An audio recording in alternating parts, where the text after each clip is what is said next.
Good morning student, कैसे हैं आप लोग। उम्मीद करता हूं अच्छे होंगे और पढ़ाई में सच्चे होंगे। मैं अंकुर कुमार रॉय, स्वागत है आपका हमारा YouTube channel JH exam flex पे। डियर स्टूडेंट्स, आप लोग को पता है JH एग्जाम फ्लैक्स VBU से रिलेटेड जितने भी सिलेबस है वो सारे सिलेबस की तैयारी करवा रहा है। जितना भी पेपर है, जितने भी सेमेस्टर का पेपर है, वो सारे पेपर का तैयारी JH एग्जाम करवा रहा है। चलिए हम लोग देखेंगे कि कल का लेक्चर नंबर 18 में हम लोग क्या डील किए थे। संसाधन को डील किए थे। किसको डील किए थे? संसाधन को डील किए थे और संसाधन के प्रकार को डील किए थे। आप लोग का लेक्चर नंबर 19 को अटेंड करने से पहले एक बार 18 को जरूर देख ले, क्योंकि 18 का जो लेक्चर लिंक करेगा किससे करेगा? 19 से करेगा। किससे करेगा दोस्तों? 19 से करेगा। और मैं आपको बार बार बताता हूं कि मेरी आज की जो क्लास है वो कल के क्लास पे डिपेंड होती है। यानी हम जो कल पढ़ाएं वही उसी से रिलेटेड आज पढ़ाएंगे और आज से रिलेटेड कल पढ़ाएंगे। इसलिए आप लोग हर क्लास को अटेंड कीजिए और अंत तक देखिए, क्योंकि JH एग्जाम फ्लैक्स आपके हर डॉट्स को क्लियर कर रहा है। जितने भी सिलेबस है वो सारे सिलेबस के अकॉर्डिंग जो भी डॉट्स है आपको वो सारा क्लियर कर रहा है।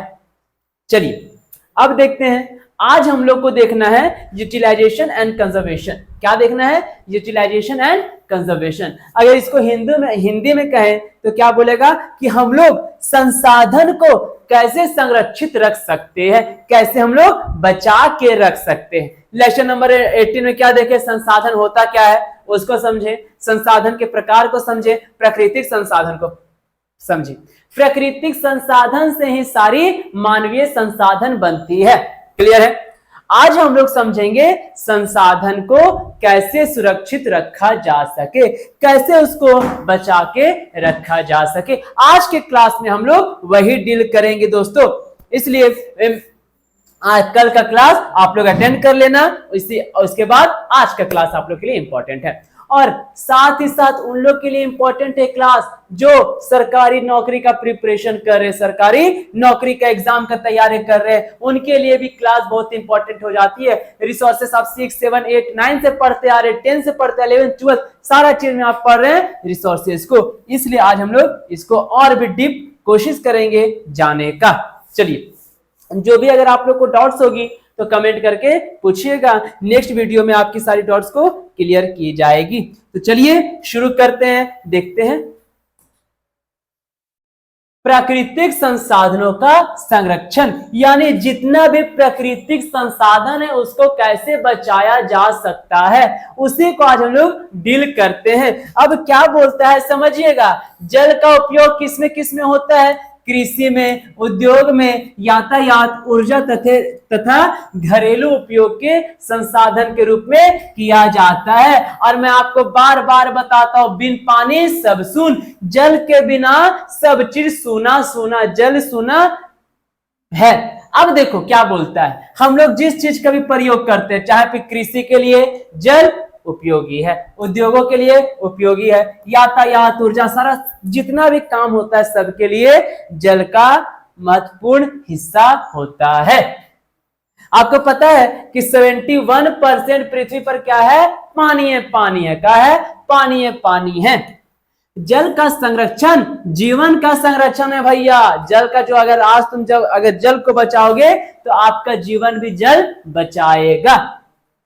जल एक चक्रीय संसाधन है जिसको वैज्ञानिक ढंग से साफ कर पुनः प्रयोग में लाया जा सकता है। अब वैज्ञानिक कैसे? फिल्टर बनाओ जल को। कौन सी? Water filter. आजकल के क्या पिएगा सब? Water filter. अब ये जो फिल्टर बनाया है वैज्ञानिक बनाया है, ठीक है। तो हम लोग क्या करें? जल को पुनः प्रयोग में ला रहे हैं। खराब जल को हम लोग फिल्टर में डाल दिए और उस जल को अगर हम लोग पिएंगे तो पानी क्या होगा? शुद्ध हो जाएगा। पृथ्वी पर जल वर्षा और बर्फ से उपलब्ध होता है दोस्तों। पृथ्वी पानी कहां से आया? पानी पड़ेगा तबे पानी आएगा और बर्फ पिघलेगा तबे पानी आएगा। यदि जल का युक्ति संगत उपयोग किया जाए तो हमारे लिए कभी कम नहीं पड़ेगा, परंतु संसार के कुछ ऐसे भाग है दोस्तों जहां जल की बहुत कमी है। अब देखिए, अगर हम लोग जल का सही तरीके से प्रयोग करें तो क्या होगा, हम लोग के जीवन में, हम लोग के देश में कभी भी पानी की समस्या नहीं होगी। आपको ये जानने के लिए बहुत जरूरी हो जाता है कि दुनिया के ऐसे बहुत सारे देश है जहां पानी की कमी है। पानी का कीमत उनसे पूछो जहां पानी की कमी होती है। ठीक है, तो वही बोलता है कि जल का संरक्षण बहुत ज्यादा जरूरी होता है। आप क्या बिना खाए रह सकते हैं 2 दिन, लेकिन बिना पिए नहीं रह सकते। कि पीने का मतलब बिना पानी पिए नहीं रह सकते हैं। इसलिए जल हम लोग के लिए बहुत ज्यादा जरूरी हो जाता है। चलिए आगे बढ़ते हैं। मनुष्य अपने जीवकोपार्जन के लिए प्राकृतिक संसाधन का दोहन करता है। अपना जीवन चलाने के लिए क्या कर रहा है, प्राकृतिक संसाधन को क्या कर रहा है, दोहन कर रहा है, उसके साथ शोषण कर रहा है। आदिम मानव अपने पर्यावरण से प्राप्त वनस्पतियों एवं पशुओं पर निर्भर था। आदिम मानव यानी आदि मानव, अर्ली मैन, वो अपना जीवन चलाने के लिए प्राकृतिक संसाधन पर ही डिपेंड था। जैसे भैया वनस्पति खाता था, पशु कच्चे उच्चे सब खा जाता था, पत्ता खा जाता था, जड़ खा जाता था। ये क्या है, प्राकृतिक संसाधन पे उन लोग निर्भर था। उस समय जनसंख्या का घनत्व भी कम था भैया, उस समय जनसंख्या उतना भी नहीं थी। मनुष्य की आवश्यकताएं सीमित थी तथा प्रौद्योगिकी का स्तर भी नीचे था उस समय। कब, अर्ली मैन के बात कर रहे हैं हम। आदि मानव के समय में जो मनुष्य की जनसंख्या कम थी, मतलब वहां की जनसंख्या भी कम थी आदि मानव की, और जनसंख्या भी कम थी। अतः उस समय संरक्षण की समस्या नहीं थी। उस समय कोई दिक्कत नहीं था, पर्यावरण में शुद्ध था, कोई दिक्कत नहीं था। बचा के रख रहे काम के कल के लिए तो कोई दिक्कत नहीं था। मतलब आज है खाना, आज है सुत जाना। उस समय कोई पर्यावरण संरक्षण, पर्यावरण प्रदूषण नहीं थी। लेकिन अब देखिएगा, अब के समय में मनुष्य ने संसाधनों के दोहन की प्रौद्योगिकी में विकास किया। अब हम लोग क्या कर रहे हैं, संसाधन का क्या कर रहे हैं, दोहन कर दे रहे, और प्रौद्योगिकी में हम लोग क्या कर रहे हैं, विकास कर रहे हैं। मोबाइल आ गया, लाइट आ गया, सब फलना देखना, जितना चीज अभी आपको संतुष्टि दे रहा है, जो भी मानव से बनाया हुआ चीज है, वो कहां से बना है, प्राकृतिक से ही बना है। तो उसी का न दोहन करके आज हम लोग इसका प्रयोग कर रहे हैं। मोबाइल का प्रयोग कर रहे हैं, लाइट का प्रयोग कर रहे हैं, पंखा का प्रयोग कर रहे हैं, जितने भी खनिज संसाधन, ये सब हम लोग क्या कर रहे हैं, उसका दोहन करके प्रौद्योगिकी में विकास कर रहे हैं। वैज्ञानिक तथा तकनीकी विकास द्वारा मनुष्य जीविकोपार्जित संसाधन के अतिरिक्त उत्पादन के संसाधनों का भी क्या कर रहा है, दोहन करने लगा है। अगर आज के समय में देखिएगा तो तकनीकी की सहायता से संसाधनों का दोहन, तकनीकी सहायता से संसाधनों का दोहन और भी बड़े पैमाने पर होने लगा है। मतलब अब देखिएगा जनरेशन चेंज होते जा रही है। तकनीकी सहायता से और भी ज्यादा प्रकृति का दोहन किया जा रहा है। तरह तरह का मशीन आ गया, पत्थर तोड़े वाला मशीन आ गया, छत तोड़े वाला मशीन आ गया, कृषि खेत करे वाला मशीन आ गया है। तो तरह तरह का टेक्निकल ग्रो हो रहा है ना, तो वो टेक्निकल से हम लोग क्या करें, टेक्निकल मशीन से हम लोग प्राकृतिक संसाधन का क्या करें दोस्तों, दोहन कर रहे हैं। जनसंख्या की निरंतर वृद्धि के कारण संसाधनों की मांग बढ़ रही है, साथ ही प्रौद्योगिकी के विकास द्वारा इन्हें उपभोग करने की मनुष्य की क्षमता भी बढ़ी है। अब जनसंख्या बढ़ते जाए तो रोज एक बच्चा, 2 बच्चा पैदा हो रहा है, रोज जन्म ये रहा है बच्चा, तो उससे क्या होगा, जनसंख्या बढ़ रही है। तो जितना जनसंख्या बढ़ेगी उतना ही प्रौद्योगिकी का मांग भी बढ़ेगा। जितना जनसंख्या बढ़ेगी उतना ही टेक्निकल का मांग होगा। अब मान के चलेगा घर में 5 गो बच्चा है तो 5 गो अलग अलग गाड़ी चाहिए, तो अलग अलग गाड़ी जो बने कहां से बनेगा, प्रौद्योगिकी मशीनें हैं। तो प्राकृतिक संसाधन का दोहन करेगा तो एक घर में 5 गो गाड़ी मिलेगा ओकरा, समझे। वही बोल रहा है कि मनुष्य की पॉपुलेशन भी बढ़ रही है और प्रौद्योगिकी की भी मांग बढ़ रही है। इस ओर ने यह आशंका उत्पन्न कर दी है कि कहीं ये संसाधन शीघ्र समाप्त ना हो जाए। अब ये हम लोग के चिंता का विषय है कि जितना भी प्राकृतिक संसाधन है वो समाप्त ना हो जाए। क्यों? क्योंकि मनुष्य अपने स्वार्थ को पूरा करने के लिए, अपना संतुष्टि को पूरा करने के लिए क्या कर रहा है दोस्तों? प्राकृतिक संसाधन को छेड़ रहा है, उसका दोहन कर रहा है। उम्मीद करूंगा कि प्राकृतिक संसाधन का दोहन क्या होता है वो समझ गए होंगे। इसका संरक्षण क्यों किया जाना चाहिए वो हम लोग आगे देखते हैं।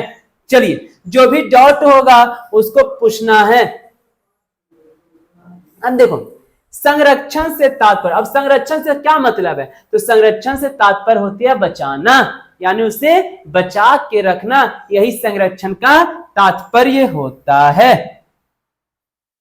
प्राकृतिक संपदाओं का योजनाबद्ध और विवेकपूर्ण उपयोग किया जाए तो उनसे अधिक दिनों तक लाभ उठाया जा सकता है। समझ रहे क्या बोल रहा है? जो भी प्राकृतिक संसाधन है उसको यूज करना है, प्रयोग करना है, तो एक योजना के अनुसार प्रयोग करेंगे तभी वो संसाधन ज्यादा दिनों तक काम करेगा। वे भविष्य के लिए संरक्षित रह सकती है। भैया हम न है रूमा में लाइट बल्ब जल रहा है तो ये क्या हो रहा है? ऊर्जा संसाधन अधिक उपयोग हो रहा है।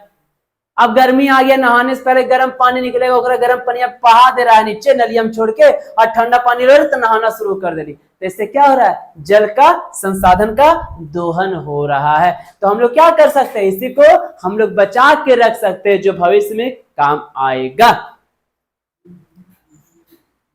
संपदाओं या संसाधनों का योजनाबद्ध, समुचित और विवेकपूर्ण उपयोग ही उनका संरक्षण है। संरक्षण का यह अर्थ कदापि नहीं है कि प्राकृतिक साधनों का प्रयोग ना कर उनकी रक्षा की जाए, उनके उपयोग में कंजूसी की जाए, या उनकी आवश्यकता के बावजूद उन्हें बचाकर भविष्य के लिए रखा जाए। मतलब कि संरक्षण का मतलब यह नहीं है कि हमारा भी टेक्निकल का यूज है और उसका यूज ना करके हम लोग जंगले को बचा दे।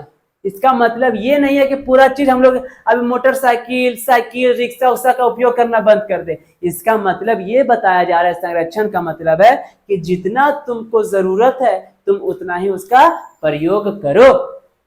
ठीक है? अब मान के चलिए आप 2 घंटा रूम में रहते तो 2 घंटा लाइट ऑफ रहता है, ऑन रहता है। अब आप चले गए तो लाइट ऑफ कर दो। पानी बह रहा है, आजकल क्या देख रहे हैं? पानी लीकेज हो रहा है, पानी लीकेज की समस्या आ रही है। बिन बरसात के देखिएगा रोड में पानी बह रहा है। क्यों? क्योंकि उसकी टंकी जो जहां से गया वाटर पाइप लीक कर रहा है। तो उसको आपका दायित्व क्या है? उसको बंद करो, कंप्लेन करो कि यहां से पानी लीक हो रहा है। क्या हो रहा है? इससे पानी का एक ऐसा समय आएगा कि पानी के बिना तरसेगा, इसीलिए अभी उसको बचाना शुरू कर दो। मतलब है जितना यूज करना है उतना ही करो, उससे ज्यादा यूज ना करो। तो संरक्षण का मतलब यही होता है। चलिए आगे बढ़ते हैं। उनकी आवश्यकता के बावजूद उन्हें बचाकर भविष्य के लिए रखा जाए, नहीं, उनकी आवश्यकता है तभी उसका उपयोग करो। वरना संरक्षण से हमारा तात्पर्य है कि संसाधनों या संपदाओं का अधिकाधिक समय तक अधिकाधिक मनुष्य की आवश्यकताओं की पूर्ति हेतु अधिकाधिक उपयोग। मतलब कि अगर बोलेंगे तो संरक्षण का मतलब ये नहीं है कि अधिक उपयोग है तो अधिक संसाधन का दोहन करना शुरू कर दो।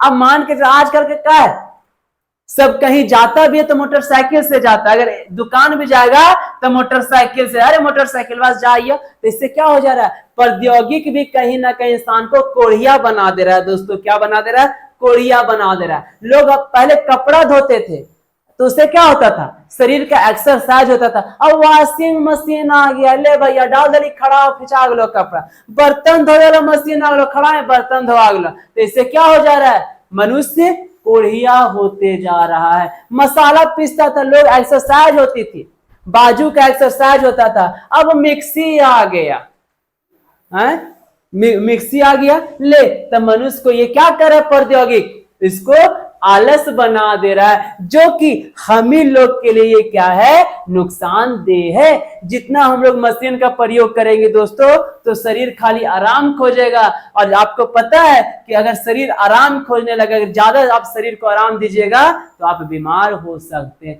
पहले इतना कैंसर का पेशेंट नहीं था, लेकिन अब देखिए आने वाले समय में कैंसर की मरीज हो रही है, तरह तरह का बीमारी हो रहा है। क्या? उसका मेन कारण है टेक्निकल का ज्यादा इस्तेमाल करना। अब शरीर तू खटे भी ना भैया, तोरा से मूर्ति बन के बैठे नहीं, खड़ा ही मसाला पे सागला, खड़ा ही बर्तन धोआगला, खड़ा ही कपड़ा धोलागला। तो ये सब समझ रहे हैं? तो ये सब हम लोग को क्या कर रहा है, कुड़िया बनाते जा रहा है। तो हम लोग जितना अपना उपयोग कर रहे हैं, हर चीज के लिए हम लोग मशीन का उपयोग कर रहे हैं, मशीन का करें तो मशीन कहां से बनेगा, प्राकृतिक संसाधन का दोहन करेगा तब ना हर चीज के लिए उपयोग में देगा। वही बोलता है कि नहीं, हम लोग को जहां हम पैदल काम है वहां पैदल का काम करो, जहां शरीर का काम है वहां शरीर का काम करो। तो इससे क्या होगा, तनी सुन भी प्राकृतिक संसाधन क्या होगा, वो बचेगा। उम्मीद करूंगा कि ये संरक्षण क्या होती है वो आप लोग अच्छे से समझ गए होंगे। संरक्षण का ये मतलब नहीं है कि तुम पेड़ पौधा काटना पूरे जंगले झाड़ कर दो,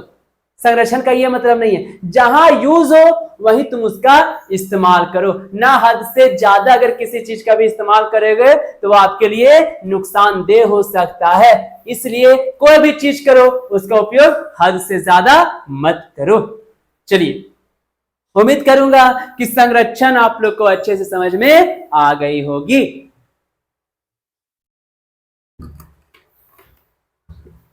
आगे बढ़ते हैं। आखिर संरक्षण की आवश्यकता क्यों है इंसान को, क्या है, क्या जरूरी है, क्या जरूरी है बचा के रखना, देखते हैं। मानव विभिन्न प्राकृतिक संसाधनों का उपयोग अपनी आवश्यकता की पूर्ति के लिए करता आ रहा है। जितना भी संसाधन है उसका उपयोग क्यों करें, जो भी हमको आवश्यकता है उसको पूरा करने के लिए। खाद्यान्नों और अन्य कच्चे पदार्थों की पूर्ति के लिए उसने भूमि को जोता है, ठीक है। सिंचाई और शक्ति, अपने पूर्ति के लिए ना हम खेती किए, फसल उगाएं, खाना खाएंगे, जिंदा रहेंगे। तो क्या अपने आवश्यकताओं के लिए करेंगे, सबकी आवश्यकताओं को पूरा करने के लिए हम लोग ये काम कर रहे हैं, सिंचाई कर रहे हैं। और शक्ति तक स्टॉप करके रोज मैं आप लोगों को बताता हूं, आज भी मैं बता रहा हूं। सेमेस्टर 2 की पेन चेंज कर लेता हूं। सेमेस्टर 2 की जो क्लास है वो 18 जून से स्टार्ट है। मेजर पेपर का जो क्लास है वो 18 जून से स्टार्ट हो चुकी है। जेएच एग्जाम फ्लैग्स पे, कहा, जेएच एग्जाम फ्लैग्स पे सेमेस्टर 2 की 18 जून से बैच स्टार्ट हो चुकी है। बहुत बच्चे लोग इनसे जुड़ के कंटिन्यू पढ़ाई कर रहे हैं, और जो बच्चे अभी तक मेजर पेपर का तैयारी को स्टार्ट नहीं किए हैं वो क्या कर सकते हैं, वो 9631559973 पे कॉल करके हमारे पेड क्लास से जुड़ जाइए। पेड क्लास का जो कीमत है वो कितना है, 599 रुपया।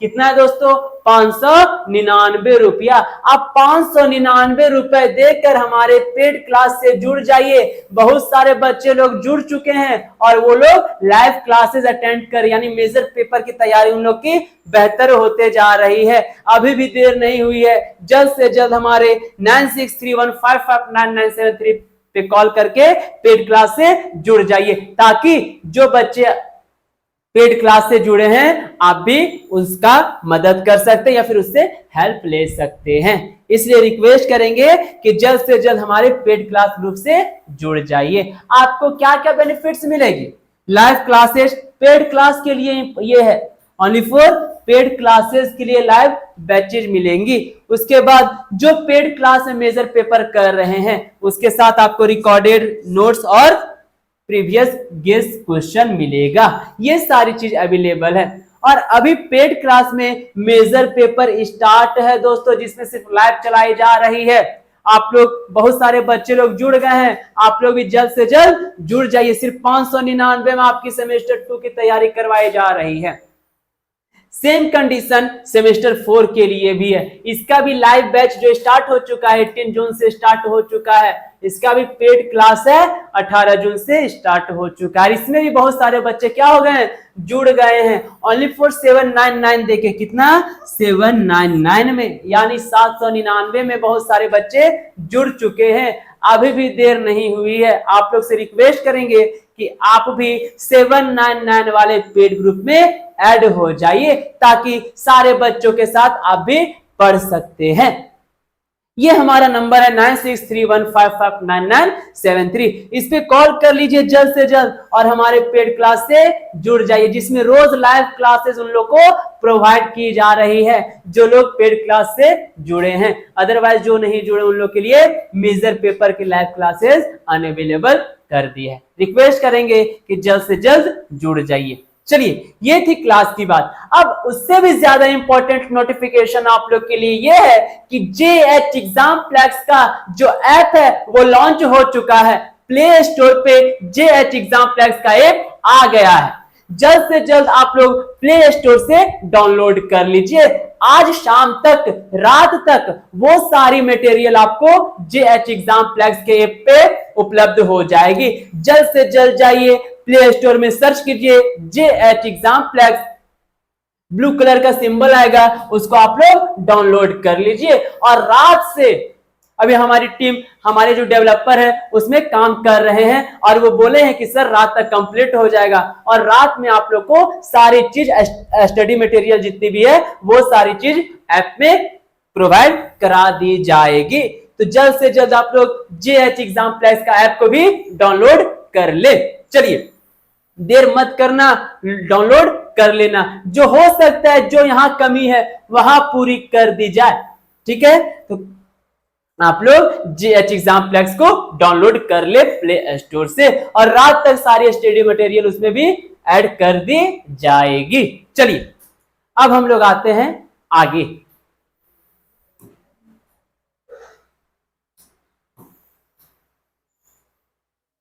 हाँ, शक्ति विकास के लिए उसने वन्य पदार्थों एवं खनिजों का शोषण और उपयोग किया है। पिछले 2 शताब्दियों से जनसंख्या तथा औद्योगिक उत्पादन की वृद्धि क्या हुई है, तीव्र गति से हुई। मतलब 2 शताब्दी से हम लोग देख रहे हैं जनसंख्या का लगातार बढ़िए जा रहा है। जनसंख्या कम होने छोड़कर क्या हुआ था, बढ़िए जा रहा है। तो उससे क्या हो रहा है, तकनीकों में भी कहीं ना कहीं वृद्धि आ रही। जितना बच्चा जन्मे भी उतना प्राकृतिक संसाधन का दोहन होगा। विश्व की जनसंख्या आज से 200 वर्ष पूर्व जहां 2.25 अरब थी, आज वहां क्या हो गया दोस्तों, 5 अरब पहुंच चुकी है अभी पूरे वर्ल्ड की पॉपुलेशन। अब क्या है, 5 अरब अगर जनसंख्या है तो ये 5 अरब क्या करेगा, अपना सुविधा खोजेगा। क्या करेगा, सुविधा खोजेगा। खटोला पर कौन सुतेगा, सबके घर पर सुतेगा, स्लीप वेल पर सुतेगा। किस पर सुतेगा, स्लीप वेल पर सुतेगा। तो उससे क्या होगा, सबका डिमांड बढ़ते जाएगा, सब टेक्निकल में आगे बढ़ते जाएंगे। जितना आप टेक्निकल में आगे बढ़िएगा उतना ही प्राकृतिक के साथ क्या होगा, दोहन होगा। हमारी भोजन, वस्त्र, आवास, परिवहन साधन, विभिन्न प्रकार के यंत्र, औद्योगिक कच्चे माल आदि की खपत भी कई गुना बढ़ गई है, जो भी हम बताए। और इस कारण हम प्राकृतिक संसाधनों का तेजी से गलत व विनाशकारी ढंग से क्या कर रहे हैं, शोषण कर रहे हैं। खटिया पर ना सोते छोड़ के स्लीप वेल पर सो रहे, तो स्लीप वेल बनाने के लिए प्राकृतिक से दोहन कर रहे हैं। ठीक है, समझ में आ रहा है। चलिए आगे बढ़ते हैं। उदाहरण के लिए देखिए, पिछली 2 शताब्दियों में करोड़ों हेक्टेयर भूमि से प्राकृतिक वनस्पति, वन आदि को साफ किया गया, जिससे मिट्टी का कटाव बढ़ चला। भूमि के गलत उपयोग से उसकी उत्पादन क्षमता घट गई। देखो, जमीन का आप गलत तरीके से उपयोग कर रहे हैं तो अगर उत्पादन क्षमता का होता घट जी, तो क्या होता, घट जाएगा। विभिन्न खनिज पदार्थों की संचित राशि समाप्त, खत्म हो गया। उसका जो भी उर्वरक जो भी थी वो धीरे धीरे खत्म होते जा रही है। हम हवा और पानी को भी प्रकृति के मुक्त देन समझकर प्रत्यक्ष या अप्रत्यक्ष से क्या कर रहे हैं, दूषित कर, अरे बड़ी पानी हो यार खत्म करने, अरे बड़ी हवा यार प्रदूषण फैलाने, तो क्या कर रहे हैं, प्रकृति का उपहार समझ के हम लोग पानी और वायु को भी क्या कर रहे हैं दोस्तों, दूषित कर रहे हैं। पानी पी भी टाइफाइड हो तो बीमार हो जाए, ठीक है, तो क्या कर रहे हैं, दूषित कर रहे हैं। अनेक जीव जंतुओं का भी हमने सफाया कर दिया, खस्सी काट के, मुर्गा काट के, ये सब जीव जंतु है। अब देखो ये सब भी कहीं ना कहीं मुर्गा जो है खाता है सब। अगर मान के चलिए पूरा मुर्गा का जनसंख्या बढ़ जाए तो आदमी जाए मुर्गे नजर आएगा तो क्या होगा, बीमारी फैलेगा, ठीक है। तो कहीं ना कहीं हम लोग अपने लाभ के लिए बहुत सारे जानवरों का भी सफाया कर दिए हैं। मर जा रहा है लोग, चमड़ी का ढोल ताल सब बना दे रहा है, जानवर का चमड़ी का लेदर का बेल्ट बना दे रहा है अपने उपयोग के लिए, पर्स बना दे रहा है, उन लोग का चमड़ी से खाल से मार दिया जा रहा है अपने उपयोग के लिए। तो क्या करें हम लोग, उसका दोहन कर रहे हैं, सफाया कर दिया जा रहा है। तात्पर्य यह है कि प्राकृतिक संतुलन क्या होने लगा है, बिगड़ने लगा है। यदि यह संतुलन नष्ट हुआ तो मानव की अस्तित्व क्या आ जाएगी दोस्तों, खतरे में पड़ जाएगा। अतः मानव का अस्तित्व एवं प्रगति के लिए प्राकृतिक संसाधन का संरक्षण आवश्यक हो चला है। इसलिए हम लोग का जीवन कठिन में ना गुजरे, इसलिए हम लोग को क्या करना है, प्रकृति का संरक्षण करना है। जितना उपयोग है बस उसी का उपयोग करना है, उसके बाद उसको बंद कर देना है। चलिए आगे बढ़ते हैं। अब है संसाधनों के संरक्षण का उपाय, कि आप कैसे संसाधन का संरक्षण कर सकते, कैसे उसको बचा सकते हैं। जैसे देखिए क्या बोलता है, प्राकृतिक संपदा क्या है, हमारी पूंजी है, जिसका लाभकारी कार्यों में सुनियोजित ढंग से उपयोग होना चाहिए। लाभ में, हमारे लाभ में किसी भी चीज का अगर हम लाभ ले रहे हैं तो उसका उपयोग करना, लेकिन सही ढंग से करना है। इसके लिए पहले हमें किसी देश या प्रदेश के संसाधनों की जानकारी होनी चाहिए कि उस देश में कितना खनिज है, कितना प्राकृतिक संसाधन है।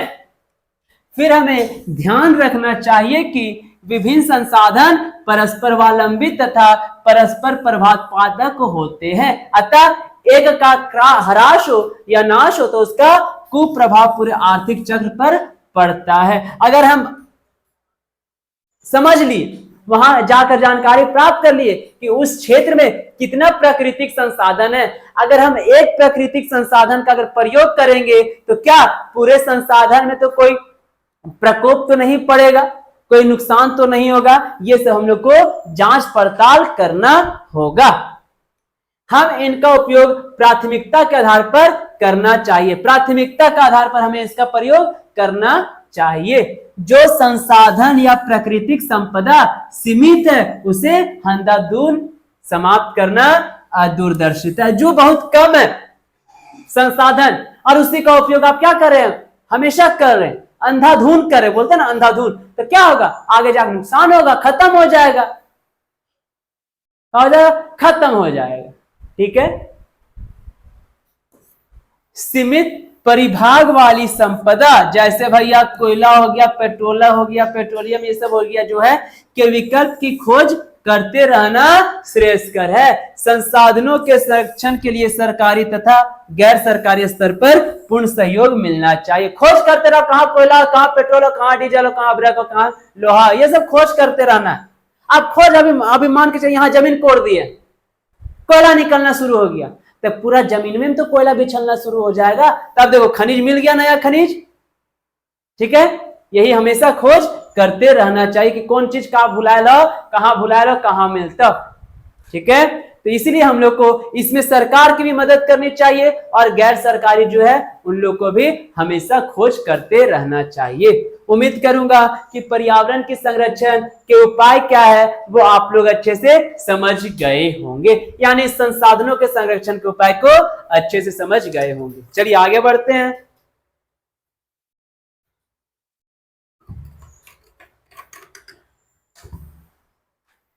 पहला है मृदा संरक्षण, कि हम लोग मिट्टी को कैसे संरक्षित रख सकते हैं, कैसे मृदा को हम लोग क्या कर सकते हैं, सुरक्षित रख सकते हैं। मृदा वनस्पतियों के उगने का माध्यम है जो विभिन्न प्रकार के प्राणियों का जीवन आधार है। विभिन्न क्या, सबके लिए जीवन आधार भैया। खैबी ना तो जीवी कैसे, खैबी ना तो जीवी कैसे। तो क्या हुआ, हम लोग जिससे खाना खा रहे, जो भी चीज हम लोग खाते हैं, दाल चावल भात रोटी, जो भी हम लोग खाते हैं वो कहां से मिलेगा, फसल से मिलेगा। और वह पैदा कहाँ किया जाता है, जमीने में किया जाएगा। और जमीन का अच्छा मट्टी रहेगा तबे नहीं सबका पैदा होगा। है ये नहीं, मट्टिया खराब है तो कहां से होगा, नहीं होगा, भूखे मरेंगे, टुटवाते रहेंगे हम लोग। ठीक है, वही बोला है, मृदा जो है वनस्पतियों के उगने का माध्यम है जो विभिन्न प्रकार के प्राणियों का जीवन आधार है। फसलें हो गया, घास हो गया, फल फूल सब्जियां वृक्ष आदि सभी कहां उगते हैं, मृदा में उगते हैं। मृदा एक नवीकरणीय योग्य संसाधन है, परंतु अपरदन एवं निक्षालन आदि कुछ ऐसी समस्याएं उत्पन्न हो जाती है जिससे मृदा संरक्षण आवश्यक हो जाता है। हम लोग कल की क्लास में क्या पढ़े थे, संसाधन के प्रकार, जिसमें से नवीकरणीय और अनवीकरणीय पढ़े थे। तो नवीकरणीय में क्या पढ़े थे दोस्तों, कि सर जिसका उपयोग हम लोग पुनः दोबारा कर सकते हैं उससे हम लोग नवीकरणीय में पढ़ते। जैसे पानी हो गया, ऊर्जा एनर्जी हो गया, ऊर्जा हो गया, ये सब का उपयोग हम लोग दोबारा कर सकते हैं। लेकिन क्या अनवीकरणीय में क्या पढ़े थे, कोयला पेट्रोल इस सब का दोबारा यूज नहीं कर सकते। इस लोग का बनने में लाखों करोड़ों वर्ष हो जाता है। तो हम लोग को पता है कि मिट्टी जो है यानी मृदा जो है वो नवीकरणीय योग्य संसाधन है, फिर से हम उसको पा सकते हैं। लेकिन अपरदन एवं निक्षालन आदि कुछ ऐसी समस्या उत्पन्न हो जाती है कि मृदा को संरक्षण करना यानी उसे सुरक्षित रखना आवश्यक हो जाता है। मृदा को बहुत बड़ी हानि अपरदन से होती है भैया। अपरदन पढ़े थे, अपवाह तंत्र जब हम लोग पढ़े होंगे, कोई भी लेक्चर में हम लोग पढ़े थे अपवाह अपरदन, उसी समय सबसे बड़ा हानि होता है मिट्टी को, जो नदी के साथ बह जाती है। मृदा अपरदन प्राकृतिक एवं सांस्कृतिक कारणों से होता है। इसके प्राकृतिक कारण क्या है भैया, भूमि का ढाल, वर्षा की तीव्रता, वायु वेग, हिमानी प्रवाह आदि है। यही सब के कारण क्या होते हैं, मिट्टी जो होती है अपरदित हो जाती है। बाढ़ आ गया तो नदी अपन साथ सब मिट्टियां बहा के ले चल गया, तो इससे क्या हो गया, मिट्टी अपरदित हो गई। ठीक है, आदि है, ये सब कारण है जिससे हमारी मिट्टी क्या होती है, अपरदित हो जाती है। सांस्कृतिक कारणों में वन को अत्यधिक दोहन। अब सांस्कृतिक कारण में क्या हो, जंगले काट दे रहा है, वन का दोहन कर दे रहा है, धरातल पर वनस्पतियों का विनाश कर दे रहे हैं, अति पशुचारण एवं अवैज्ञानिक कृषि पद्धति आदि मुख्य है। ये सब क्या है, सांस्कृतिक है। ठीक है, अब नहीं सुने हैं कि ओकर खेतवा में गैया घुस गया तो गाड़ी शुरू हो जाता कि तोर बकरिया तोर गैया हमारे खेतवा में घुस गया, तो क्या किया, ओकर जात जो भी संसाधन था, जो भी वनस्पति था, सब खाके खत्म कर दिया। उसी को बोलेंगे अति पशुचारण, चराने छोड़ दिया था। अब क्या मालूम था कि वो खेत होकर है, घुस गया, तो इससे क्या हो सकता है, लड़ाई झगड़ा की समस्या उत्पन्न हो सकती है। मृदा संरक्षण के उपाय स्थानीय कारकों के आधार पर किए जाते हैं। स्थान के कारण पर, माने जो स्थान है, जहां जहां अच्छा मिट्टी है, वहां के लोग मिट्टी को सुरक्षित रखने का उपाय कर सकते हैं। जैसे भैया पर्वतीय ढालों पर सीढ़ी नुमा खेत बनाकर कृषि करना। पर्वतीय वाला ढाल यानी उत्तर भारत में जब आप चल जाइएगा, उत्तर भारत चल जाएगा, पूर्वी भारत में जब चल जाइएगा, वहां जो खेती होता है वो कैसा होता है, सीढ़ी नुमा बनाकर खेत बनाकर उस पर कृषि की जाती है। वनोरोपण करके फल पेड़ लगा, अवलिकाओं के पत्थर से बंद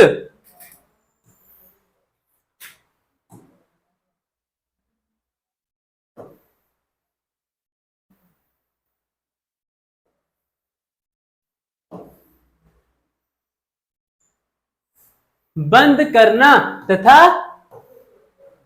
अवलिकाओं के शीर्ष को और बढ़ने से रोकना आदि मृदा संरक्षण के उपाय के रूप में अपनाए जाते। तो कैसे कर, लेकिन मिट्टी के बचा। ठीक है, किसी भी हालत में आपको मिट्टी को बचाना है। क्यों, क्योंकि मिट्टी बचेगा, ठीक है, तो मिट्टी उपजाऊ रहेगी, खेती अच्छा होगा, फसल अच्छा होगा, हम लोग खाएंगे, जिएंगे, जिंदा रहेंगे। मिट्टी ना बचाएगी फसल नहीं होगा, हम लोग मर जाएंगे भूखे। ठीक है, इसीलिए मिट्टी को बचाना है।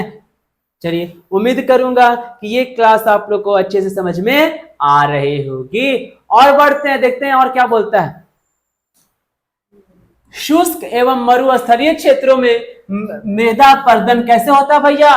वायु द्वारा होता है। जहां पानी की कमी है वहां शुष्क, मरुस्थलीय वाला क्षेत्र में जो पानी, जहां मिट्टी है, जहां पानी की कमी होगी वहां मिट्टी भी खराब होगी, तो वहां का जो मिट्टी होती है उसका अपरदन का कारण क्या है? हवा। क्या है दोस्तों? वहां हवा के द्वारा वहां मिट्टी क्या हो जाती है? अपरदित हो जाती है।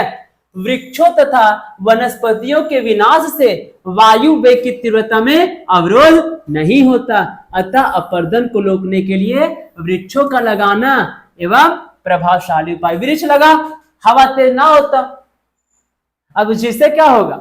मिट्टी भी सुरक्षित रह सकती है। अब कहीं कहीं देखते हैं कि ईंटवा इन्हें था, जोर से हवा है कि ईंटवा जाके उन्हें चला गया, तो मिट्टी यहाँ ठीक था, अपना उपजाऊ मिट्टी बना लिया था, लेकिन अपने जगह से हवा के संपर्क में आया तो यहाँ चल गया, तो इसका जो उपजाऊ वाला जो मिट्टी था वो खत्म होकर बह के इन्हें चला गया। तो इसी तरह बहते रहती है, चाहे हवा से बहे चाहे पानी से बहे, तो मिट्टी का अपरदित क्या हो जाती है? कम हो जाती है, जिसके कारण फसल अच्छा नहीं हो पाता है।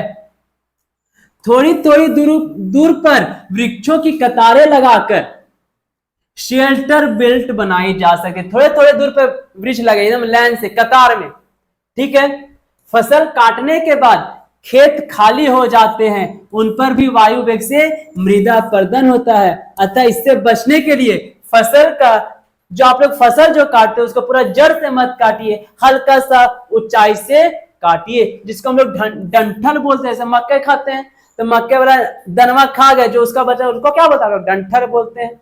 ठीक है, रतन जोत, जब आप लोग मेंस का तैयारी कीजिएगा तो एक टॉपिक आएगा जिसे बायोडीजल कहेंगे, जिसको हम लोग रतन जोत कहेंगे। जितना भी डंठल है उनसे बनाया जा रहा है, ये मेंस का टॉपिक है, उसमें हम लोग डिस्कस करेंगे। वही बोलता है डंठल छोड़कर काटना चाहिए, जिससे धरातल पर वायु वेग का प्रभाव ना पड़े। हम लोग जड़े से कबाड़ देते, खेतवा खाली हो गया। इसीलिए देखते हैं जब धान कटता है या फिर गेहूं कटता है, जो भी कटता है, तो उसका ऊपर तनी से उसका चुंदिया निकलल रहता है। देखते हैं चुंदी उसका निकला रहता है, क्यों? ताकि इससे मृदा अपरदित ना हो हवा के कारण। मरुस्थलीय क्षेत्रों में अति पशुचारण पर प्रतिबंध लगाकर भी मृदा अपरदन को रोका जा सकता है। चलिए आगे बढ़ते हैं।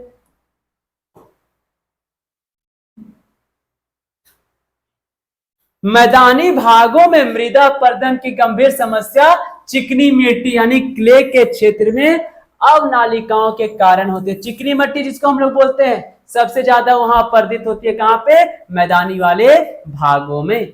इन क्षेत्रों में खेतों में मेड़ बनाकर अति पशुचारण पर रोक लगाकर वैज्ञानिक फसल चक्र अपनाकर तथा हरी एवं गोबर की खाद का प्रयोग कर तथा नालों के पानी का प्रवाह पर नियंत्रण द्वारा मृदा अपरदन को क्या किया जा सकता है? कम किया जा सकता है। हम लोग क्या पढ़ रहे हैं? मृदा संरक्षण। टॉपिक का नाम ही है संरक्षण एवं उपयोग, कि कैसे हम लोग सबको सुरक्षित रख सकते हैं। ठीक है, मेड़ बना के मृदा अपरदन को सुरक्षित रख सकते हो। नाले का पानी का प्रवाह, हम लोग जब नाला है, नली नाला जिसको बोलते हैं, बारिश आए तब तेज में रोडवा पर आ जाता है, पनिया क्या हो जाए? रोडवा पर आ जा रहा है, तो वहां की जो मट्टी वो भी तो रोड पर आ गई, कोई काम का नहीं है। तो वही बोलता है कि नालों की पानी के प्रवाह पर हम लोग क्या कर सकते हैं? नियंत्रण करके मिट्टी को सुरक्षित रख सकते हैं। मृदा का सबसे महत्वपूर्ण क्या है? इसकी उर्वरता है भैया, अभी हम बता रहे हैं, इसकी उर्वरता है, उपजाऊ मिट्टी है। मृदा का सबसे बड़ा महत्व क्या है? क्योंकि ये उपजाऊ है, इसकी उर्वरता अच्छी होती है, इसका संरक्षण आवश्यक है। उर्वरता में ह्रास से उत्पादकता कम हो जाएगी, यानी फसल का पैदा होना कम हो जाएगा। हरी तथा गोबर की खाद मिलाकर रासायनिक उर्वरकों तथा उसका प्रयोग फसल चक्र अपनाकर तथा परती छोड़कर मृदा की उर्वरता को क्या कर सकते हैं, बढ़ाया जा। देखते हैं कहीं भी खेती, गांव देहात में हम लोग देखते होंगे, हम लोग गांव देहात में, हम लोग गांव में क्या देखते हैं, इसकी उर्वरता को कैसे बात, जाके गोबर डाल दिए। तो ये क्या है, गोबर प्राकृतिक खाद्य है। ठीक है, बायोडीजल, बायोडीजल कहते हैं मीथेन गैस, कहां से, गोबर से। ये सब प्राकृतिक गैस है, प्राकृतिक खाद है। अब इसी को हम लोग जाके खेत में डाल देते थे, खाद का रूप तैयार हो जाता है। अब क्या होगा, खाद के जगह में हम लोग अगर प्राकृतिक खाद को डालेंगे, उससे फसल सुरक्षित भी रहता है और अच्छा भी रहता है। इस प्रकार से मृदा का नवीकरण भी होते रहता है, और इसी तरह मृदा का नवीकरण होते रहता है, और हम लोग यही प्रकार से मिट्टी को क्या कर सकते हैं, सुरक्षित रख सकते हैं, ताकि भविष्य में अच्छा फसल पैदा करे, जिससे हम लोग की खाने में कमी ना हो और हम लोग जीवित रह सके। उम्मीद करता हूं कि मृदा संरक्षण कैसे करना है वो आप लोग समझ गए होंगे, और मृदा संरक्षण क्यों आवश्यक है वो भी आप लोग समझ गए होंगे। चलिए आगे बढ़ते हैं। दूसरा क्या बोलता है, वनस्पति का संरक्षण। क्या बोलता है दोस्तों, वनस्पति का संरक्षण क्यों हमको जरूरी है, देखते हैं। वनस्पति का उपयोग दिनों दिनों बढ़ते जा रहा है। औद्योगिक क्रांति के बाद वनों का बड़े पैमाने पर ह्रास हुआ है। भैया जब औद्योगिक क्रांति हुई थी दुनिया में, मान लीजिए भारत में, अलग अलग देश में, जब भारत में बोले या दुनिया में जब पहली बार मशीन आया था, बड़ी बड़ी फैक्ट्री का स्थापना हुआ था, उस समय क्या हुआ था, औद्योगिक क्रांति आ गई थी, यानी बदलाव आ गया था। यानी अब सब चीज मशीन जब शुरू कर दिया सब काम को करना, उस समय सबसे ज्यादा क्या हुआ था, बड़े पैमाने पर वन की कटाई शुरू हो गए थे। क्यों, वन को काट के वहां बड़ी बड़ी फैक्ट्री बैठाना, वन को काट के वहां रेलवे पटरा बिछाना। तो ये क्या हो रहा है, वन का दोहन शुरू हो गया था औद्योगिक क्रांति के समय। भारत के कई बागों में ईंधन और कोयला के लिए अंधाधुंध लकड़ी की कटाई हुई, और ऐसे क्षेत्रों में झाड़ियां उग आई, और ऐसे क्षेत्रों में क्या हुआ, झाड़ियां आ गया, पेड़ पौधा था काट दिए, तब पुटुस जन्म जाएगा। क्या जन्म, पुटुस, आप लोग नाम सुनेंगे पुटुस, हम लोग बोलते हैं पुटुस, तो पुटुस हो जाएगा, थेथर हो जाएगा, तो सब जमीन का कोई काम ही नहीं है। तो हम लोग क्या किया, जंगल था उसको हटा दिए, घास उग गया। ठीक है, तो इस तरह हम लोग का क्षेत्रों में झाड़ियां उगाएगी। प्राचीन भूमियां आज कृषि क्षेत्र में बदल गई है। पुरानी जो जमीन थी वो आज कृषि क्षेत्र में बदल गई है।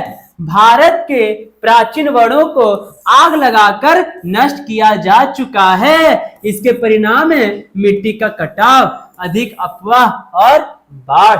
पुराने जितने भी जंगल थे सबको आग लगा के जला दिया गया, जिसके कारण मिट्टी का कटाव हो गया, अधिक अफवाह हो गया और बाढ़ आना शुरू हो गई। कहीं कहीं दावग्नि, कीड़े, दीमक आदि से भी वनों को क्षति पहुंचती है। अब देख लकड़ी होता है घर, चौकी, चौकी सबके घर में होता है। अब चौकिया के गोड़वा में देखिए धीरे धीरे टूटे था, छाए निकले था, बालू निकले तो पीला पीला लकड़ी में छेद कैसे होते जा रहा है, तो वो लकड़ी में कहा जाता है दीमक हो जाएगा, कीड़ा हो जाएगा। तो इसी तरह कहीं कहीं बोल के वनस्पति के पेड़ों को कीड़े, दीमक आदि से भी क्या होती है, नुकसान पहुंचती है। इन क्षतियों से बचने के लिए वन संरक्षण क्या है भैया, हम लोग के लिए जरूरी है। वनों से प्राप्त होने वाले गौण पदार्थों की मांग भी निरंतर बढ़ती जा रही है, अतः वनों को संरक्षण की अत्यंत आवश्यक है। अब जंगल काट दे रहा है सब, जंगल में जितने भी रहने वाले जानवर है सब भुला गया, पंछी सब इर्द गिर्द हो गई, घूम गई, भुला गया। ठीक है, जितने भी वन्य जीव थे सब वन्य के कटने से, वन के कटने से सब गौण हो गए, जिसके कारण उसके साथ हम लोग क्या किए, दोहन किए। इसलिए उन लोगों का दोहन नहीं करना है और हम लोग को जंगल को बचा के रखना है। अगर आप जंगल काटते भी है, अगर आप पेड़ भी काटते हैं तो वही स्थान पे आप एक नया पेड़ लगा दीजिए, एक नया पौधा लगाइए, ताकि वो पौधा बड़ा होके एक पेड़ बने। ठीक है, जैसे हम लोग 5 जून को लगाए थे एक पेड़ माँ के नाम, उसी तरह अगर आप लोग पेड़ काटते कोई बुराई नहीं, काटो पेड़, जितना जंगल काटना है काटो, लेकिन काटने के साथ भी उतना लगाओ। अगर आप 10 गो पेड़ काटते हैं तो 10 गो पेड़ लगा भी दो। ठीक है, उसी दिन नहीं लगाओ, तीसरा दिन लगा दो, 1 महीना बाद जाकर लगा दो, लेकिन वही जगह पर लगा दो। ठीक है, उम्मीद करूंगा कि आप लोग को वनस्पति का संरक्षण क्यों आवश्यक है वो अच्छे से समझ में आ गई होगी। हम लोग पढ़े थे अपवाह तंत्र का क्लास में, अगर आप लोग देखे होंगे, अगर ज्यादा पेड़ काटिएगा तो बाढ़ ज्यादा आएगा। पेड़ पौधों से पानी का बहाव रुकने जाता है और सफा चट मिलेगा, प्लेन मिलेगा, तो पनिया का ढाल भी अधिक हो जाएगा, बाढ़ आ जाएगा। ठीक है, यानी प्राकृतिक आपदाओं से बचने के लिए भी कहीं ना कहीं प्रकृति का इस्तेमाल किया जाना चाहिए। चलिए आगे बढ़ते हैं। अब वन को संरक्षित रखने के लिए, हम लोग वन को सुरक्षित रखने के लिए क्या क्या कर सकते हैं? देखो क्या क्या कर सकते हैं। पहला है, जिन क्षेत्रों से निकट अतीत में वृक्ष काट डाले गए हैं, वही बता रही हो अभी, जहां काट दे वहां क्या कर दे, वृक्षारोपण कर दो, यानी नया पेड़ लगा दो। वृक्षारोपण से न केवल वन संपदा की वृद्धि होगी, बल्कि मिट्टी का कटाव भी क्या होगा दोस्तों, कम होगा, बाढ़ भी कम आएगी, अपवाह भी घटेगा और भूमि जल की आपूर्ति में भी कहीं ना कहीं अधिक वृद्धि होगी। ठीक है, दूसरा, वनों से केवल परिपक्व वृक्ष ही काटे जाए, इससे विकासशील वृक्षों को बढ़ने का अवसर होगा। ठीक है, तुम जंगल काट रहे हो तो जंगल में उस पेड़ को काटो जो काम है ये नहीं है, जिसका पेड़ सूख गया, पत्ता सूख गया, जड़ सूख गया, गिरे वाला है 4-5 दिन में, काट दो, परिपक्व हो चुका, बूढ़ा पेड़ जिसको बोलते हैं, काट दो। ठीक है, तीसरा क्या बोलता है, वन प्रदेश में कटाई के लिए फसल चक्र पद्धति अपनाई जाए तो क्रम से वन विकसित होगा और नियमित लाभ होते रहेगा। अब आप लोग फसल चक्र पढ़े होंगे, ठीक है, तो उसके अनुसार भी अगर आप काम करते हो फसल चक्र के अनुसार, तो भी आपका जो वनस्पति है, जो पेड़ पौधे छोटे छोटे, उससे भी कहीं ना कहीं बढ़ने में मौका मिलेगा। वन क्षेत्र का विस्तार किया जाए, अर्थात नए वन लगाया जाए। ठीक है, पेड़ लगाओ बाबू, पेड़ लगाओ। वनों का देखभाल ठीक से की जाए, आग प्रसार रोकने के लिए समुचित प्रबंध किए जाए, पर दीमक तथा अन्य कीटाणु और बीमारियों से बचाव के लिए वायुयान द्वारा दवा छिड़काव कराया जाए। इतना सारा उपयोग है, इतना सारा उपयोग करके हम लोग वन को क्या कर सकते हैं, संरक्षित रख सकते हैं। चलिए हम लोग पहला क्या देखें, मृदा संरक्षित, दूसरा क्या देखें, वनस्पति संरक्षित यानी वन संरक्षित, तीसरा जो है वो है जीव जंतुओं का संरक्षण। आप लोग पढ़े होंगे इकोसिस्टम, पारिस्थितिकी तंत्र पढ़े होंगे, बायोडायवर्सिटी पढ़े होंगे, ये सब उसी से रिलेटेड है। हम इसलिए बोलते हैं कि मेरा जो भी क्लास होता है वो पिछले क्लास पे डिपेंड होता है। अगर आप लोग पिछले क्लास को अगर अच्छे से देखे हैं तो ये टॉपिक आपको समझने में दिक्कत नहीं होगी। देखो अब हम लोग जीव जंतुओं का संरक्षण क्यों करें, क्या फायदा है समझते हैं। जीवन की विविधता बनाए रखने में वन्य प्राणियों का बहुत योगदान है, जो हम लोग का जीवन को अच्छे से बनाए रखे हुए, लेवल में रखे हुए हैं। रंग बिरंगी चिड़िया, जानवर एवं अन्य जीव जंतु वनों में पारिस्थितिकी संतुलन बनाए रखने के लिए आवश्यक, यानी क्या है, पारिस्थितिकी तंत्र को बनाए रखने के लिए ये सब की जरूरत होती है। वनों में भोजन श्रृंखला को बनाए रखने में प्रत्येक का बहुत योगदान है। वन के ह्रास के साथ साथ वन प्राणियों की संख्या में भी क्या हुई है, कमी आई है। जितना पेड़ पौधे काटे, पेड़ पौधे का तो कमी आई गया है, साथ ही साथ जंगल में रहने वाले जानवरों में भी कमी आई है दोस्तों, पंछियों में भी कमी आई है। रंग बिरंगी जो पंछियां आती थी उसमें भी कमी आई है। आप लोग देखते होंगे कि जो पहले आती थी, गौरैया आती थी, कोयल आती थी, सुन के अच्छा लगता था, अब वो सारे लोग लुप्त हो चुके हैं। खरहा जिसको बोलते हैं, खरहा यानी जंगली खरगोश, हिरन, ये सब बहुत कम देखने को मिलता है। क्यों कि सब काट दिया गया जंगल और सब भाग गया। ठीक है, इनकी जातियां समाप्त ना हो जाए, इसलिए इनका संरक्षण क्या है भैया, आवश्यक है। इसलिए वन्य जीव अभयारण्य को अच्छे से संजो के रखना चाहिए। भविष्य के लिए जीव जंतुओं को सुरक्षित रखने में ये उपाय हम लोग कारगर सिद्ध हो सकते हैं भविष्य के लिए। जैसे विश्व के विभिन्न भागों में जीवों को शरण देने के लिए स्थान स्थापित करना, यानी नेशनल पार्क बनाना, लाइफ सेंचुरी बनाना। हमारे देश में राष्ट्रीय उद्यानागी अभयारण्य की स्थापना इसी उद्देश्य से की गई है। राष्ट्रीय उद्यान की स्थापना का उद्देश्य क्या था कि सर राष्ट्रीय उद्यान की स्थापना से हम लोग सभी जंगली जीवों को क्या कर सकते हैं, संरक्षित कर सकते हैं। इन उद्यानों और अभयारण्यों में वन जीव जंतुओं को प्राकृतिक वातावरण उपलब्ध कराया गया है तथा यहाँ इनके शिकार पर भी प्रतिबंध है। पालतू पशुओं को उचित देखभाल ताकि उनकी नस्ल ना बिगड़े तथा उनसे अधिक मात्रा में उत्पादन मिल सके। देखभाल करो जितने भी पालतू पशु है।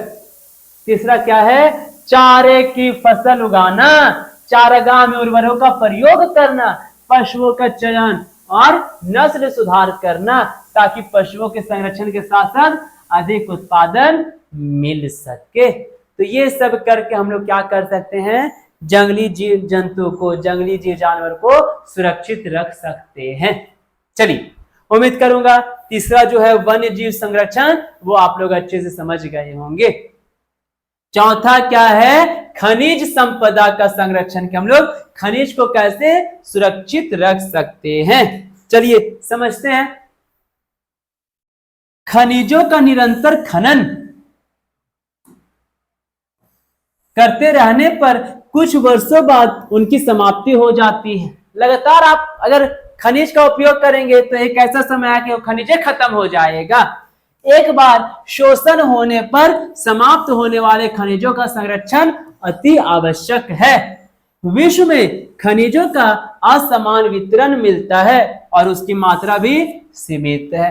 तरह तरह का खनिज मिलता है विश्व में, अगर दुनिया में घूमिएगा तरह तरह का खनिज है, बहुत ज्यादा मात्रा में, लेकिन उसकी जो पैदा जहां होता है, जहां खनिज मिलती है, वहां भी खनिज का क्या है, एक लिमिट है, यानी कम मात्रा होती है। अतः उनके संचित भंडार के संरक्षण की ओर भी अधिक आवश्यकता, और उसे क्या करके रखना, हम लोग को संजोग के रखना है। अब खनिजों का संरक्षण सर हम लोग कैसे कर सकते हैं, देखो कैसे कर सकते हैं।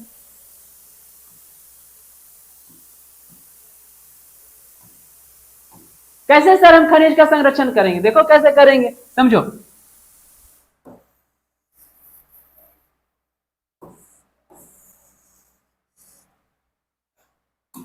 धात्विक खनिजों को खोद कर निकालने और माल तैयार करने में होने वाली बर्बादी को क्या करना है, रोकना है या कम करना है। विरल या कम प्राप्य खनिजों के लिए विकल्पों की खोज तथा प्रतिस्थापन, जैसे धातुओं के स्थान पर प्लास्टिक, टीन की जगह एल्युमिनियम का उपयोग करो। ठीक है, अब प्लास्टिक भी बंद कर दे रहा है, अब यहां बोल दिया धातु का जहां इस्तेमाल है वहां प्लास्टिक करो। अब बाल्टी है, मैंने पहले धातु का था, लोहा बाल्टी, अब प्लास्टिक के बाल्टी। ठीक है, तो जहां धातु का प्रयोग करना वहां प्लास्टिक का प्रयोग करो। तो इससे क्या होगा, धातु तो कम से कम सुरक्षित रहेगा ना। अब हर घर में लोहा बाल्टी रहेगा, जगह जगह लोहा बाल्टी, सब चीज में लोहा रहेगा, तो क्या होगा, इससे खनिज का क्या होगा, दोहन होगा। क्या होगा दोस्तों, दोहन होगा। तीसरा क्या बोलता है, सभी खनिजों का बार बार उपयोग संभव नहीं है। ठीक है, फिर भी कुछ खनिजों को रद्दी माल को प्रयोग में लाना भी संरक्षण की। हाँ, अब कुछ ऐसा खनिज है, ठीक है, जो एकदम खराब हो चुका है, उसको क्या कर सकते हैं, रिसाइकल कर सकते हैं। कुछ खनिजों को स्क्रैप जैसे रद्दी माल के भी प्रयोग में लाना भी संरक्षण की एक महत्वपूर्ण विधि है। नए खनिज क्षेत्रों और नए खनिज को खोज करते रहना, जैसे कोयला का खोज कर रहा है, खनिज का खोज करते रह रहा है, उसी तरह रोज हमारे सरकार का भी योगदान इसमें होना चाहिए कि रोज कहीं ना कहीं किसी ना किसी चीज का खोज करते रहना चाहिए। चलिए, ये थी आपकी खनिज संरक्षण। अब लास्ट जो टॉपिक है दोस्तों, वो बहुत ज्यादा टॉपिक इंपॉर्टेंट है, जल संरक्षण। क्या है? पानी को सुरक्षित रहना। बार बार बोलते खाल बिना राजब पियल बिना ना रह पाएंगे, वही बोलता है जल का संरक्षण।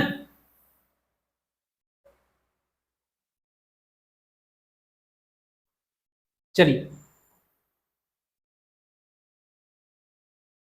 अब देखिए जल का संरक्षण क्या है, इसको हम लोग पहले भी पढ़े थे, अभी भी इसको रिपीट करते हैं। इसमें आपका जो ज्यादा इंपॉर्टेंट उसी पे हम लोग फोकस करेंगे। जैसे देखो, यदि जल का युक्ति संगत उपयोग किया जाए तो वह हमारे लिए कभी कम नहीं पड़ेगा। इस तरह क्या कर सकते हैं हम लोग, जल को सुरक्षित रख सकते हैं। नल खुला, बताएं एग्जांपल में, रोड पर बिन बरसात के पानी बह रहा है, यानी लीकेज है, बंद करो, कंप्लेन करो, रोड मिनिस्टर को कंप्लेन करो कि हाँ नली लीक कर गया है, इसको सुधारिए, तो क्या होगा, पानी बच सकता है। दूसरा क्या है, जल का प्राकृतिक स्रोत किससे मिलेगी हम लोग को, वर्षा से मिलेगी, बर्फ से मिलेगी। और हाँ, वर्षा का जल प्रवाहित होकर नदियों एवं नालों में पहुंचता है। ठीक है, नदी एवं नाली में पहुंचता है। इसके उपयोग के लिए जल का बांध बनाकर रोका जा सकता है। जल का संरक्षण कर रहे, बह रहा है, उसमें बांध बना दो, रुक गया, बांध बना के सिंचाई करना शुरू कर दो। जल का अधिकतम उपयोग कृषि में सिंचाई के लिए किया जाता है। यदि सिंचाई में प्रयोग होने वाले जल की बचत संभव हो सको तो यह बड़ी मात्रा में अन्य कार्यों के लिए भी उपलब्ध हो सकता है।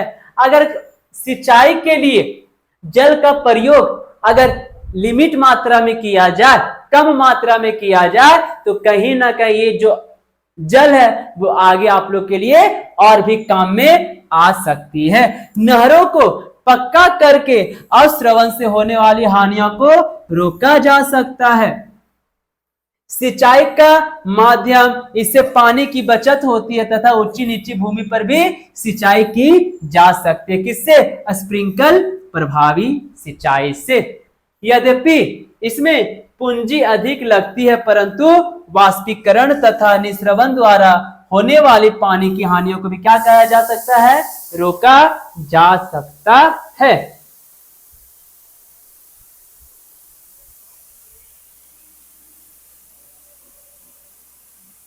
टस या टिंकर सिंचाई के विधि से जल भूमि के भीतर छेददार नालिकों द्वारा पौधों की जड़ों में डाला जाता है। इससे वाष्पीकरण से होने वाली हानियों को भी क्या हो सकता है, रोका जा सकता है। पानी को संरक्षित करना मेन मुद्दा बताता है। उद्योगों में पानी की मांग भारी होती है। कोई भी उद्योग हो, कितनी भी बड़ी फैक्ट्री हो, उसमें पानी का डिमांड अधिक होता है। इसलिए आप लोग देखे होंगे कि जहां भी फैक्ट्री बैठाई जाती है उसके इर्द गिर्द में पानी अवश्य होती है। इस काम करने से, इसे कम करने से दो लाभ होंगे। प्रथम, इससे उद्योग के अन्य खंडों की पानी की मांग को पूरा किया जा सकता है। द्वितीय, इन उद्योगों द्वारा नदियों एवं नालों में छोड़े गए दूषित जल की मात्रा भी कम हो जाएगी। अधिकांश उद्योगों में जल का उपयोग शीतलन के लिए किया जाता है। ठीक है, अधिकांश उद्योग में, अधिकांश फैक्ट्री में जो उसका पानी का उपयोग क्यों, अरे गर्म हो रहा पानी पिला रहे, ठंडा हो जाता। कोई भी इंसान गर्मा गया, गुस्सा में आ गया, पानी दे रहे ठंडा होता। ठीक है, तो क्या ठंडा करने के लिए जल का उपयोग ज्यादातर किया जाता है। इस कार्य के लिए यह आवश्यक नहीं है कि स्वच्छ और शुद्ध जल का प्रयोग किया जाए। इस कार्य के लिए पूर्ण शोधित जल का भी उपयोग किया जा सकता है। किसको कार्य, पीने के कार्य के लिए नहीं, मशीन को ठंडा करने के लिए, उद्योग को ठंडा करने के लिए हम पीने वाले पानी से ठंडा नहीं कर सकते, ये जरूरी नहीं। फिल्टर पानी, कोई और पानी डाल दो ना, मशीन में ठंडा हो जाएगा। इसी पानी को बार बार प्रयोग करके स्वच्छ जल की मात्रा को संरक्षित किया जा सकता है।